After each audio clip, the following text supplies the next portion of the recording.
ನಮಸ್ಕಾರ, ಹೋಮಿ ಹೋಮ್ ಚಾನಲ್ಗೆ ಸ್ವಾಗತ. ಇವತ್ತು ನಾನು ವೆಜ್ ಮೋಮೋಸ್ ಮಾಡೋದು ಹೇಗೆ ಅಂತ ತೋರಿಸ್ತಾ ಇದ್ದೀನಿ.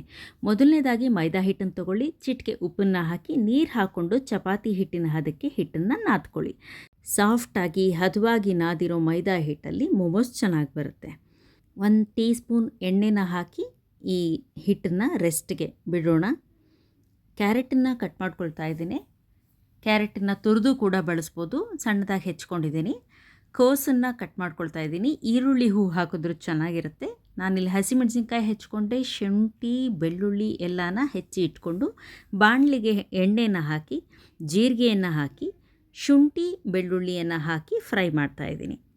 ಈಗ ಇದಕ್ಕೆ ಹಸಿಮೆಣಸಿನ್ಕಾಯಿ, ಕ್ಯಾರೆಟು, ಕೋಸು ಎಲ್ಲನೂ ಹಾಕಿ ಚೆನ್ನಾಗಿ ಬಾಡಿಸ್ಕೊಳ್ತಾ ಇದ್ದೀನಿ. ಚೆನ್ನಾಗಿ ಫ್ರೈ ಆಗಿರುವಂಥ ಈ ತರಕಾರಿನ ಹಬೆಲ್ ಬೇಯೋಕ್ಕೆ ಬಿಟ್ಟು, ಡೋ ಈಗ ಸಾಫ್ಟಾಗಿದೆ. ಈಗ ಇದನ್ನು ಪೂರಿ ಥರ ಲಟ್ಟಣಿಗೆಯಿಂದ ಲಟ್ಟಿಸ್ಕೊಳ್ತಾ ಇದ್ದೀನಿ. ಸ್ವಲ್ಪ ಎಣ್ಣೆ ಹಾಕ್ಕೊಂಡು ಲಟ್ಸ್ಕೊಳ್ಳೋಣ. ತುಂಬ ಅಗಲ ಆಗೋದೇನು ಬೇಡ. ಒಬ್ಬಟ್ಟಿಗೆ ನಾವು ಹೂರಣ ಹಾಕೋದಕ್ಕೆ ಹೇಗೆ ಕಣಕ ನೋದ್ಕೋತೀವಲ್ಲ, ಅಷ್ಟು ಅಗಲ ಇದ್ದರೆ ಸಾಕು. ಈಗ ಇದಕ್ಕೆ ನಾನು ಸ್ಟಫಿಂಗ್ಸ್ನ ತುಂಬ್ತಾ ಇದ್ದೀನಿ.